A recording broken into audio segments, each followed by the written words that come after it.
Sarah C. Bedford joins me, as she does every Friday, because nobody has any idea what's going on with the CR and the supplemental, but Sarah does. Sarah, what is going on with the spending bills?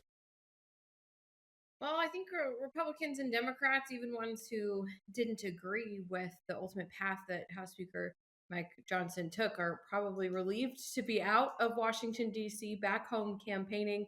We probably won't see lawmakers back in D.C. until after the election because the 3 month CR did get passed on Wednesday with mostly Democratic votes in the House.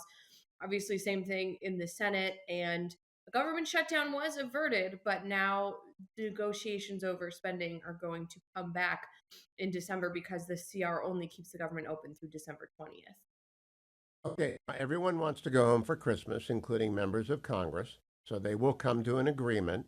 Whether or not it's a short term agreement depends on who is going to be running the government come January 5, because that's when the new members of the Senate, the new members of the House arrive.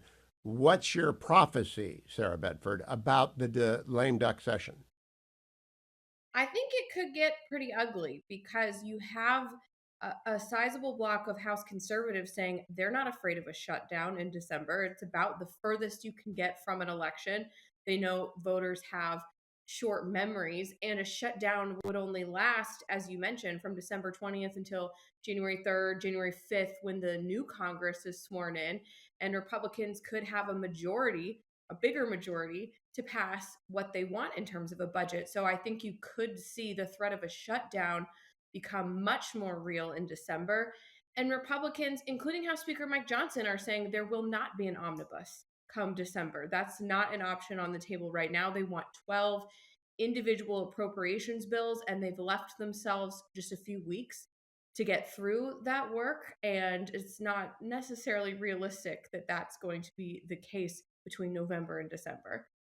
Sarah, I'm curious. Has anyone in the Speaker's office or soon to be Majority Leader, either Thune or Majority Leader Cornyn, have they set about figuring out, okay, let's say we win the trifecta, President Trump wins, we have the Senate, we have the House, let's pass a budget stat, let's get it through the House, and let's do the reconciliation on top of it. So the government might stay shut down until January 10, but we can actually move really fast and have something ready for the President of the United States named Donald Trump on January 20th. What do you think? Is that a doable thing?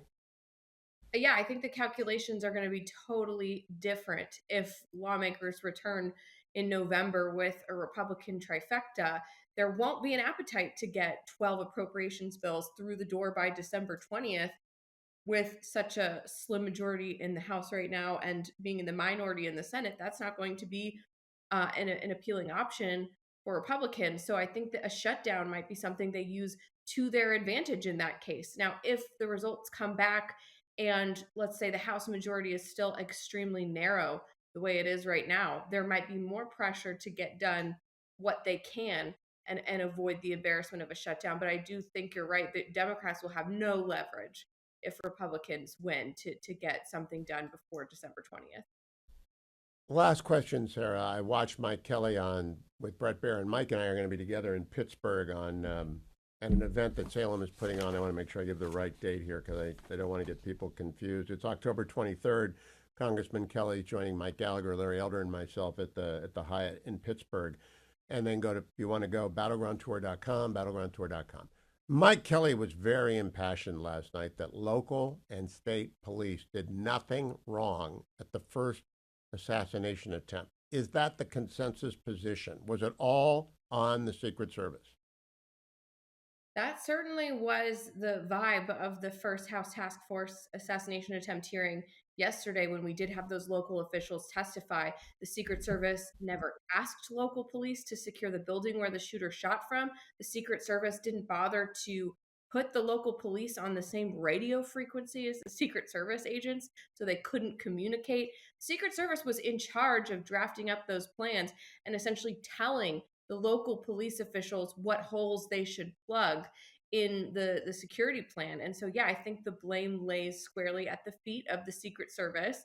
And, there's discussions about more accountability there, more people getting fired. But so far, you've seen remarkably few officials face any actual consequences for what a massive failure that was. Well, I've worked a lot with the service, and we can hold two thoughts. They can be individually quite brave, but they can also be Hmm. incompetent. And whoever ran that detail has the head of the detail that day and the advance planner for the visit testified yet. No, well, behind closed doors, the task force has been having conversations with some of the line officers that were involved at that lower level. But in terms of public testimony, no, we haven't really heard from anyone except the acting director, who's been really tight lipped about what they're doing. I just want people to remember we can hold two thoughts that every single Secret Service agent is courageous and that a couple of them can also be incompetent.